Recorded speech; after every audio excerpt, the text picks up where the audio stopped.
Murder Mystery Mondays, girl. You better get that out of here. Yes, it's Murder Mystery Mondays where we look at mysteries, conspiracies. Yeah, man. If you enjoyed these videos, then go ahead and smack that like button. And yeah, comment down below what conspiracy I should look at next. I'm posting videos every day at 3 p.m, so make sure you get back here tomorrow. And everybody, please make sure to subscribe to my gaming channel, Yeah Matt Smith. Just click that first link in the description below and check it out. And let's go! Is this proof that mermaids are real? Stories about sightings of these creatures date back to over 30,000 years ago. Here are some skeletons that have been discovered over the years. Wait, no, that can't be real. If that is real, then yeah, that's a mermaid. Jeez. Ariel, is that you? So many people have the same stories and descriptions of mermaids from all over the world. Obviously, this was way before the internet was a thing. So how big of a coincidence is it that all of these stories match up? There are also real cave paintings that date back over 7,000 years ago that depict humans and mermaids fighting. I mean, take a look at these. What? They really look like they're mermaids. Columbus wrote about seeing mermaids when he was sailing near the Dominican Republic. He described them as not half as beautiful as they were painted. We've only explored 5% of the ocean. And to give you a better perspective, we've explored 4% of space. Okay, time out. She said we've only explored 4% of space. Girl, we ain't explored like nothing. Girl, stop. By now, I think we've explored like 5, 10, 15, maybe 20% of the ocean. But mermaids could be out there. Like, if those skeletons are real and if what these other people are saying is true, then gosh dang. And these mermaids aren't as beautiful as they seem. They can be ugly. Did Justin Bieber predict the pandemic over 3 years before it happened? No. Wait, what? Come on, bro. Give me a conspiracy. Jeez. So no, Justin did not predict the pandemic. I mean, why would he? I predict that Justin Bieber needs a haircut. Time to shave that off. I'm just kidding. What's up, Justin? Hey.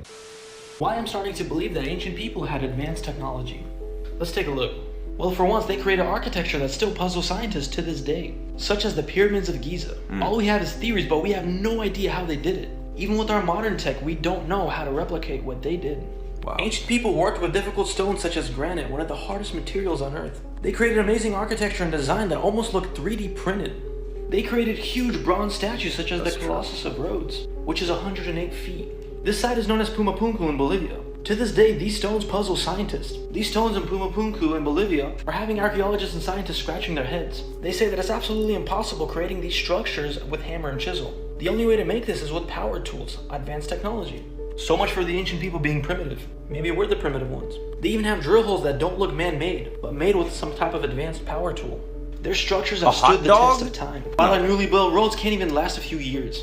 Now the question is, what happened to them? I don't know, man. You're supposed to be telling me. Now, maybe they did make all these things. It just took them like tens of thousands of years to do it. That's just what I'm thinking, because like with the pyramids, they had Hebrew slaves to build these things. So like, and they would just work them day and night, and they had thousands and 10,000s and hundreds of thousands of them all working on one pyramid at a time. So like, you know, if that's all they did like all day, every day, I'm sure it makes sense. What's a conspiracy theory that you 1,000% believe in? I'll go first. That Area 51 isn't where we think it is. It's actually a little bit closer to home. What? So I believe we are Area 51. And that military base in the middle of the desert that no one can go, the one where you can get shot on sight, is the exit. Why do you think they can shoot you on sight? Because they don't want us to leave. Wait, what? No. Is that right? Do you guys think that's true? You guys know about Area 51 where we're like, oh yeah, that's where they're keeping aliens and that's where they're keeping like a bunch of like UFOs and stuff. What if we are the experiment, like we're the ones that they're trying to keep contained, and in Area 51, that's the exit. But an exit to where? To Mars? What's a conspiracy theory Black that you man again? 1,000% believe in? I'll go first. No, let me go first. Thank you. Okay, no, I don't know if this is a conspiracy theory, but I'm going to tell you my feelings. Okay, so number one, I believe in the Loch Ness Monster.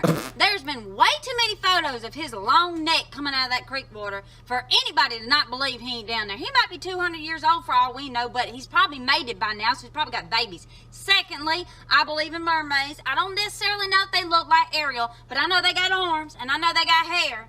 And the Discovery Channel did a whole documentary, and I know it ain't Photoshop because they don't do that. Yes, the Discovery Channel does not do Photoshop ever at all. Girl, you need to that out here. They could be walking the earth for all we know wearing a pair of Steve Madden shoes, but the government ain't gonna tell us nothing because they can't trust us with any information because we act stupid.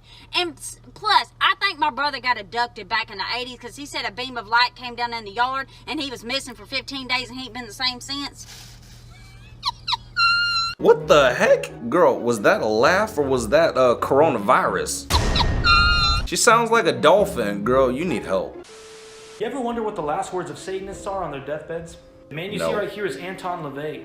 He is the founder of the Church of Satan in America. And on his deathbed, he said something that was a little frightening. These are his last words. Oh my, what have I done? There's something very wrong, there's something very wrong, there's something very wrong. And on his deathbed, he must have got some revelation or an angelic appearance or something. And he went into shock and he said, oh my, what have I done? He said, there's something very wrong. This is another famous occultic Satanist from the early 1900s. He is known as the father of the New Age movement, and also the father of the sexual and culture counter-revolution in the 60s and 70s, and also the drug revolution. This man's name is Aleister Crowley. He's an occultist, a warlock. He's been in many cults, and he created his own cults as well. According to witnesses, before he died, he would pace around his room. He looked frightened and worried. And these were his last words before he died. I am perplexed, aka I am confused. Perplexed about what? That hat? Okay, I'm sorry.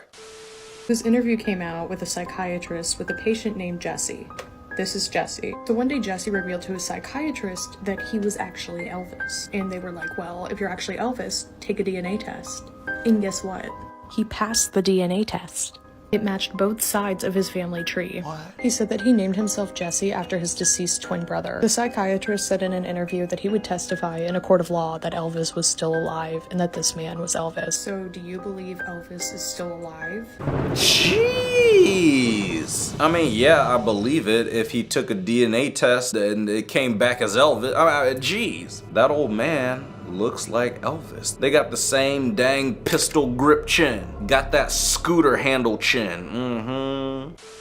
What's a conspiracy theory that absolutely blows your mind? Hang on, I have the perfect one. Black man. On March 8th, 2014, Flight 370 from Malaysia mysteriously vanished. Disappeared from every single radar, was just gone without a trace. Yeah. So on March 18th, a guy named Ty uploaded a video to Twitter of what seemed to be a voicemail from Flight 370. The code was in the NATO phonetic alphabet, which read, S, danger, SOS, it is dire for you to evacuate. Be caution, they are not human. Whole bunch of numbers, SOS, danger, SOS. So naturally, this drew a lot of attention. Twitter was freaking out.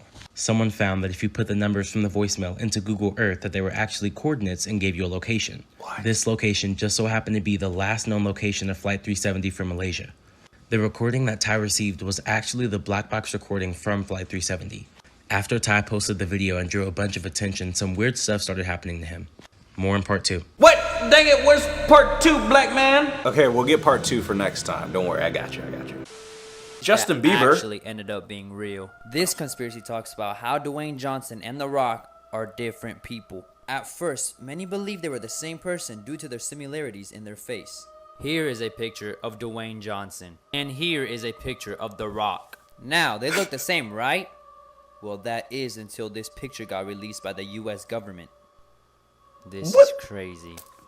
Bro, if you don't get your wannabe Justin Bieber looking face up on out of here, you ever heard of Photoshop, my boy? I mean, look at this. Come on now. The Rock and Dwayne Johnson are twins. Y'all need to be medicated. We're in 2021, right? 2022. Let's take it back to 2012. That was the most scariest fucking year of my life, because that's when everybody was like, the world's gonna end in 2012. All fucking year I was like, I'm gonna fucking die, the world's gonna end. That was when that movie came out. I remember that. And I was like, I didn't know that was based off of it. The whole year, I was scared. I was like, this world's gonna end. The floor is gonna break in half. Buildings gonna collapse. I'm gonna see lava in San Bernardino. That's gonna be crazy. So I heard that there was a little conspiracy theory going around saying that the reason why 2012 didn't end because someone went back in time or something happened, and that changed the whole like it changed the whole effect. And that 2012 the world was supposed to end, but it didn't, and that's why we got the Mandela effect now. Supposedly, Curious George had What the heck? Well, how'd it do to you too, Sheriff? I mean, gee, look at that mustache. Bro, is that a mustache or a caterpillar? I can't tell. No, I'm not gonna kiss you and find out. But yeah, imagine, what if somebody went back in time to save the world and we just didn't know? Like, the world was supposed to end in 2012, but like somebody just went back in time and did something and fixed it. He was talking about the Mandela effect, which is basically, if you like remember something from your childhood, and you're like, oh yeah, I remember the green Capri Sun flavors. But then you find out, you're like, that never existed. You're like, wait, I could have swore I remembered that. That's like the Mandela effect. You're sure you remembered something, or like you thought something was spelled one way, but it's not. And it's like, wait a minute, something's not right. Cause somebody went back in time and changed it. That is not a human scream. Oh my god, no. Okay, I've been tagged in this a whole bunch of times, and all I have to say... Harry Potter? No, you hear that, you go. It's bad enough if you're in the middle of the woods and it's dead quiet. No sounds of birds, no sounds of animals rustling in the bush, whatever. And if you watch that video, you'll hear kind of a droning, screaming sound. But you hear something out in the middle of the woods that just sounds like a woman screaming. That is something trying to draw you out. That is something that wants you to come out and is trying to draw on your inner feeling that you need to help. That another human being is in danger and you have to go help them? Nope, I don't get that feeling. I don't feel like I gotta help, not today. I feel like I gotta get back home and get up on out of there. Why is no one talking about this Michael Jackson interview? Is your skin lighter because you don't like being black? No, but do you ever be ripping farts so hard that a little bit of doo-doo comes out? Wait, what? No! Oh man, yes, I wish that interview was real, but yeah, I'm pretty sure Michael Jackson never said that. But what he did say was, But yeah, go ahead, click on the screen and watch another one. Yeah, man.